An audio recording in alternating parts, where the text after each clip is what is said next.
प्यारे बच्चों नमस्कार। मैं राकेश विश्वकर्मा उत्कृष्ट विद्यालय भोरीवन से। इसके पहले की क्लास में हमने पलायन वेग के बारे में देखा था और अपन ने ये ज्ञात किया था कि वास्तव में किसी पिंड का जो पलायन वेग कितना होता है। अपन पृथ्वी का पलायन वेग देखे थे, फिर इसके पश्चात अपन चंद्रमा का और सूर्य का पलायन वेग देखे थे। आज हम कक्षीय चाल के बारे में अध्ययन करेंगे। तो कक्षीय चाल के बारे में अध्ययन करने के लिए सबसे पहले अपन देखते हैं कि वास्तव में ग्रह क्या होते हैं। तो ग्रह क्या होते हैं, अपन जानते हैं कि सूर्य के चारों ओर परिक्रमा करने वाले जो आकाशीय पिंड होते हैं उन्हें अपन क्या कह देते हैं, ग्रह कह देते हैं। और सौर परिवार में ग्रहों की जो संख्या है वो कितनी है, 8 है। ठीक है, एक जो पहले 9 थे, एक का अस्तित्व समाप्त कर दिया गया है। तो अब सौर परिवार में ग्रहों की संख्या कितनी रह गई है, 8। और सूर्य से बढ़ती दूरी के क्रम में ये कितने क्या होते हैं, बुध, शुक्र, पृथ्वी, मंगल, बृहस्पति, शनि, अरुण और क्या, वरुण। ठीक है, तो ये 8 हैं। इसके पश्चात देखा जाए तो ये जो ग्रह, इनके चारों ओर परिक्रमा करने वाले आकाशीय पिंडों को क्या कहा जाता है, उपग्रह कहा जाता है।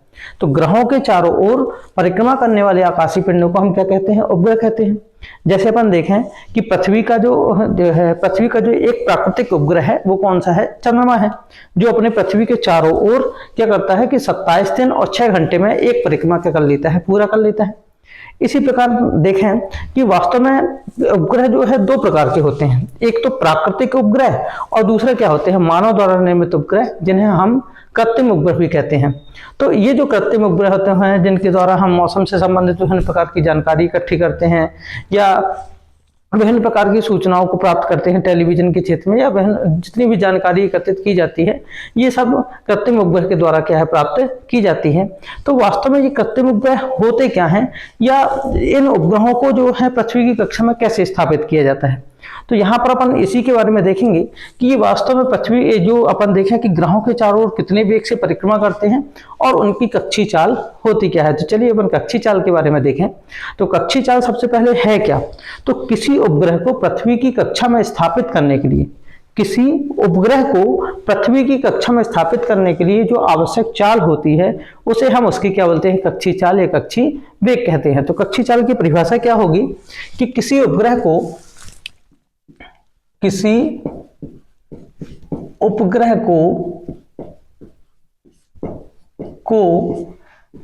की कक्षा में स्थापित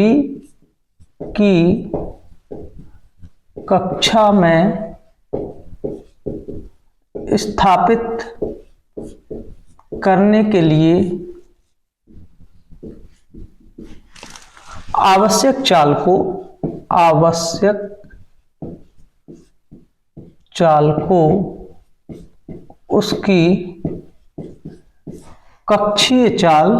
कक्षीय चाल या वेग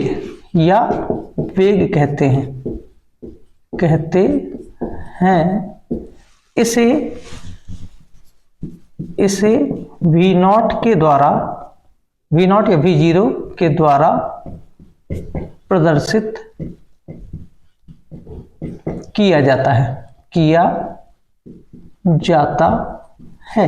ठीक है, किसी उपग्रह को पृथ्वी की कक्षा में स्थापित करने के लिए आवश्यक चाल को उस उपग्रह की क्या बोलते हैं, कक्षीय चाल कहते हैं। ठीक है, तो ये हो गई, इसकी क्या हो जाएगी परिभाषा। अब इसका जो व्यंजक है वो अपन देखते हैं कि वास्तव में कक्षीय चाल का व्यंजक है क्या। तो चलिए अपन व्यंजक देखते हैं। इसके लिए हम मानते हैं कि माना पृथ्वी गोल है, माना पृथ्वी क्या है, गोल है, जिसका द्रव्यमान कितना है, कैपिटल M, केंद्र कितना है इसका O, तथा इसकी जो त्रिज्या है वो कितनी है, कैपिटल R है। ठीक है, माना पृथ्वी गोल है जिसका द्रव्यमान कितना है, कैपिटल M, केंद्र कितना है उसका O, तथा त्रिज्या कितनी है, R है। अब पृथ्वी की सतह से, यहां से पृथ्वी की ये सतह है, पृथ्वी की सतह से कितनी ऊंचाई पर, h ऊंचाई पर, यहां से माना पृथ्वी की सतह से h ऊंचाई, यानी यहां से यहां तक की जो ऊंचाई है वो कितनी है, h है।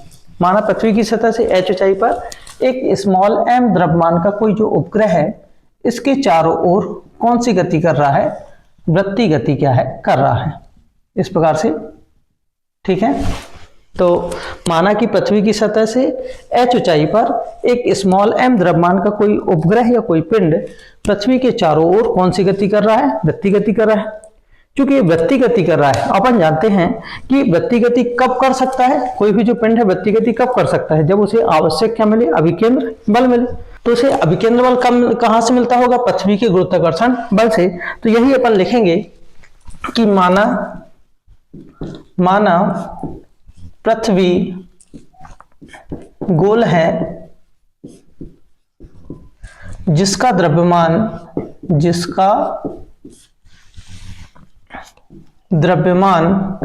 कितना है, कैपिटल M है। माना पृथ्वी गोल है जिसका द्रव्यमान कितना है, कैपिटल M। इसका केंद्र कितना है, O है, केंद्र O, तथा त्रिज्या कितनी है, R है, त्रिज्या कैपिटल R है। ठीक है, इसकी सतह से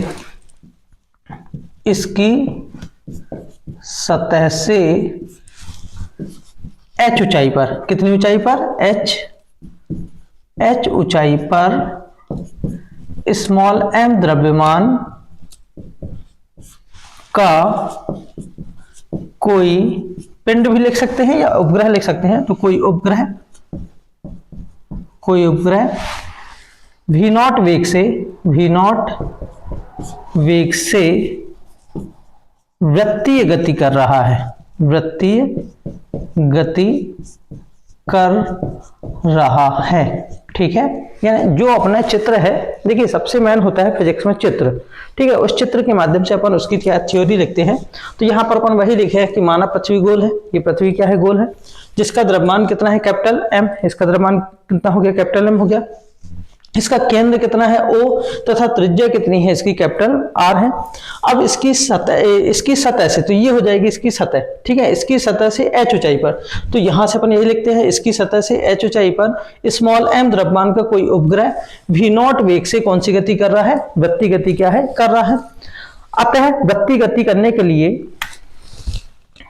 अतः उपग्रह को वृत्तीय गति करने के लिए आवश्यक अभिकेंद्र बल कितना हो जाएगा। देखिए अभिकेंद्र बल का सूत्र क्या होता है, F बराबर mv² अपान कितना r, mv² अपान कितना r। तो हम यहां से यहां तक की इसकी टोटल दूरी मान लेते हैं कि यहां से यहां तक की जो टोटल दूरी है वो कितनी है, स्मॉल r है। ठीक है, कितनी है, स्मॉल r। तो F बराबर कितना हो जाएगा, m, क्योंकि उपग्रह की माना है तो स्मॉल m, V0 का वर्ग, क्योंकि इसका वेग कितना है, V0 का वर्ग, बटे त्रिज्या कितनी, यहां से यहां तक की दूरी कितनी मान ली है, r। तो m V0 का वर्ग अपान कितना हो जाएगा, r, अपान कितना हो जाएगा, r। तो ये हो गया, यहां पर कितना हो गया, r हो गया। अब चूंकि पिंड जो है पृथ्वी की सतह से ऊंचाई पर तो है, लेकिन पृथ्वी के गुरुत्वीय क्षेत्र में। अब जब पृथ्वी के गुरुत्वीय क्षेत्र में, तो पृथ्वी क्या कर रही होगी, उस पर एक बल लगा रही होगी, और उस बल को क्या बोलते हैं, गुरुत्वाकर्षण बल। तो हम यहां पर लिखेंगे कि पृथ्वी के द्वारा स्मॉल m द्रव्यमान के पिंड पर या उपग्रह पर लगने वाला गुरुत्वाकर्षण बल। तो पृथ्वी के द्वारा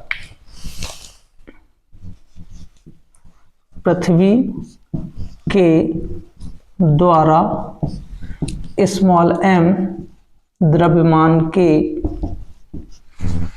उपग्रह पर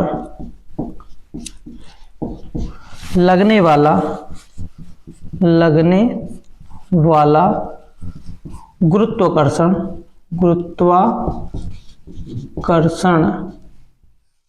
बल कितना हो जाएगा, गुरुत्वाकर्षण के नियम से यहां पर कितना हो जाएगा, F बराबर कैपिटल G, यानी गुरुत्वीय नियतांक, कैपिटल M पृथ्वी का द्रव्यमान, स्मॉल m इस उपग्रह का द्रव्यमान, बटे यहां से यहां तक की जो टोटल दूरी है कितनी है, r²। तो ये हो जाएगी कितनी, r²। ठीक है, अब यदि देखा जाए तो ये जो उपग्रह है, जब ये वृत्तीय गति कर रहा है तो इसे कौन सा बल लग रहा है, वृत्तीय गति करने के लिए कौन सा बल लगता है, अभिकेंद्र बल। और ये वास्तव में अभिकेंद्र बल किससे प्राप्त हो रहा है, पृथ्वी के गुरुत्वाकर्षण बल से। तो यहां लिखेंगे कि चूंकि अभिकेंद्र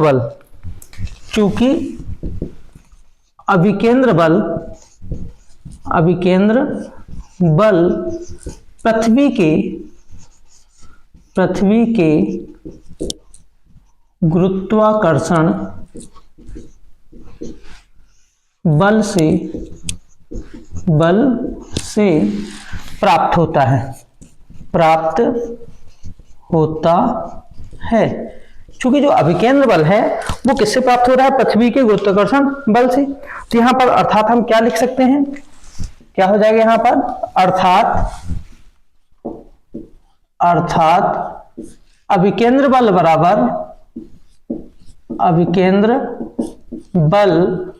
बराबर क्या हो जाएगा? गुरुत्वाकर्षण बल। ठीक है, अभिकेंद्र बल का मान कितना है? अभिकेंद्र बल है mv0 का वर्ग अपान कितना? r। तो mv0 का वर्ग अपान कितना? r बराबर गुरुत्वाकर्षण बल कितना है? Capital G capital M small m अपान कितना? r square. स्मॉल m से स्मॉल m क्या हो गया? कैंसिल। r से एक r भी क्या हो गया? कैंसिल। तो यहाँ कितना बचा? v0 का वर्ग बराबर G कैपिटल M अपान कितना? r। G कैपिटल M अपान कितना? r। चूंकि क्या है? स्मॉल g व कैपिटल G में एक संबंध है। चूंकि स्मॉल g व कैपिटल G में क्या है? संबंध है। कौन सा संबंध है यहाँ पर? कि स्मॉल g बराबर कैपिटल G कैपिटल M अपान कितना होता है? r square. ठीक है, स्मॉल g बराबर कैपिटल G कैपिटल M अपान कितना? r square. यदि यहां से gm का मान ज्ञात किया जाए तो gm बराबर कितना हो जाएगा? इसके यहां गुणा कर देंगे, gr स्क्वायर। कितना हो जाएगा? gr square. तो ये देखिए हम यहां पर क्या करते हैं कि v0 का वर्ग बराबर ये जो gm है इसकी जगह अपन ये वाला मान रख सकते हैं, gr स्क्वायर अपान कितना? r। ठीक है, अब हम क्या देखते हैं? ये जो r है इसकी जो वैल्यू है कितनी हो जाएगी? यहां से यहां तक h और यहां से यहां तक कितना? r। तो यहां पर क्या हो जाएगा? स्मॉल r बराबर, चूंकि स्मॉल r बराबर कितना है? r प्लस कितना है? h। r प्लस कितना है? h। तो यहां पर मान रख देते हैं, तो ये हो जाएगा v0 का वर्ग बराबर कितना? gr स्क्वायर अपान कितना? r प्लस कितना? h। r प्लस कितना? h। अब ये जो यहां पर देखा जाए तो ये जो यहां पर देखें, ये जो उपग्रह की ऊंचाई होती है, ये जो कृत्रिम उपग्रह की जो ऊंचाई होती है वो बहुत ही कम होती है, ज्यादा से ज्यादा 300 400 इस प्रकार से किलोमीटर के अंतर्गत होती है। तुल्यकालिक उपग्रह होते हैं 36,000 किलोमीटर की ऊंचाई पर, लेकिन इनकी जो ऊंचाई है वो कम होती है। तो यहाँ पर लिखेंगे कि यदि उपग्रह की ऊंचाई अत्यंत कम हो, यदि उपग्रह की ऊंचाई अत्यंत कम हो, अत्यंत क्या हो? कम हो, तो हम क्या कर सकते हैं? r प्लस जो h है वो किसके समरूप मान सकते हैं? r के। किसके मान सकते हैं? r से। तो v0 का वर्ग बराबर कितना हो जाएगा? gr स्क्वायर अपान कितना हो जाएगा? r। ठीक है, यानी क्योंकि पृथ्वी की त्रिज्या कितनी होती है? 6400 किलोमीटर होती है, उसकी तुलना में जो h है वो क्या है? नगण्य मान लीजिए। तो कितना हो जाएगा? r प्लस h को हम r के बराबर मानेंगे तो कितना हो जाएगा? gr स्क्वायर अपान कितना हो गया? r। r से r क्या हो गया? कैंसिल। तो v0 का स्क्वायर बराबर कितना हो जाएगा? g इंटू r, या v0 बराबर कितना हो जाएगा? अंडर रूट कितना? gr। यही कक्षीय चाल के लिए क्या है? व्यंजक है। ठीक है, यही क्या हो जाएगा? कक्षीय चाल के लिए व्यंजक, यानी कक्षीय चाल जो होती है अंडर रूट कितना होता है? gr। ठीक है, तो यहाँ पर देखें तो ये कक्षीय चाल के लिए व्यंजक है या कक्षीय वेग के लिए व्यंजक है। ये क्वेश्चन भी बहुत ज्यादा इंपॉर्टेंट है, अनेकों बार परीक्षाओं में पूछा गया है। ठीक है, अब यदि यहाँ पर तो सभी बच्चे लिख लिए होंगे। अब यदि यहाँ पर थोड़ी सा और देखें अपन कि वास्तव में किसी उपग्रह की कक्षीय चाल होती कितनी है, तो अपन यहाँ पर कैसे ज्ञात कर सकते हैं? हम देखें थोड़ी सा, अपन यहाँ पर देखते हैं अलग से, इसी से इस सूत्र से ज्ञात करते हैं कि मान लो पृथ्वी के ऊंचाई पर यदि कोई उपग्रह को स्थापित करना चाहे तो उसकी कक्षीय चाल कितनी होगी। तो पृथ्वी की त्रिज्या कितनी होती है? क्योंकि त्रिज्या जो होती है r बराबर होती है पृथ्वी की त्रिज्या 6400 किलोमीटर। ठीक है, अब इसको अपन मीटर में बदल लें तो r बराबर कितना हो जाएगा? 6400 गुणित कितना हो जाएगा? 1000। ये किस में बदल गई? मीटर में। गुरुत्वीय त्वरण कितना होता है 9.81, या फिर अपन किसी सवाल में हल करें तो कितना रख देते हैं 10, तो g बराबर कितना रख दिए अपन 10 मीटर प्रति सेकंड का वर्ग। अब कक्षी चाल यदि अपन ज्ञात करें तो v नॉट बराबर कितना हो जाएगा अंडर रूट कितना है gr का मान, g का मान कितना हो जाएगा 10 गुणित r का मान कितना हो जाएगा 6400 गुणित कितना हो जाएगा यहाँ पर 6400 गुणित कितना हो जाएगा 1000। ठीक है, तो v नॉट बराबर कितना आ जाएगा यहाँ पर, यदि देखें 64 का वर्गमूल कितना हो जाएगा 8, और कितने शून्य यहाँ पर 1 2 3 4 5 6, 6 शून्य के कितने शून्य हो जाएंगे 3 शून्य, 1 2 3 इतने मीटर प्रति सेकंड। अब इसी को किलोमीटर में बदल लें तो 8000 मीटर को क्या हो जाएगा, 8000 मीटर का क्या हो जाएगा 8 किलोमीटर प्रति सेकंड। यानी किसी उपग्रह की जो कक्षीय चाल होती है वो कितनी होती है 8 किलोमीटर प्रति सेकंड होती है। ठीक है, तो इस सूत्र के द्वारा हम ये भी क्या कर सकते हैं, ज्ञात कर सकते हैं। ठीक है, तो मेरे ख्याल से सभी बच्चों को कक्षीय चाल का व्यंजक समझ में आ गया होगा। ठीक है, अतः सही बच्चे परीक्षा की अच्छी तैयारियां करें, लिख कर ऐसे व्यंजकों को लिख कर हमें तैयार करना चाहिए कि हम एक बार लिखें उसके, और दूसरा हम चित्र बहुत साफ सुथरे और स्पष्ट रूप में बनाने चाहिए। ठीक है, तो सही बच्चों को यदि समझ में आ गया हो तो इसे और भी आगे शेयर करते जाइएगा, लाइक कीजिए, सब्सक्राइब कीजिए तथा कमेंट्स जरूर कीजिए कि कैसा लग रहा है। अपन जहां तक हो सकेगा तो क्योंकि परीक्षाएं का समय नज़दीक है तो अपन जितने भी इम्पोर्टेंट व्यंजक होंगे सब कवर करते जाएंगे। ठीक है, तो इस चैनल को लाइक कीजिए, सब्सक्राइब कीजिए, शेयर कीजिए। धन्यवाद। फिर मिलते हैं अपन नेक्स्ट वीडियो के साथ।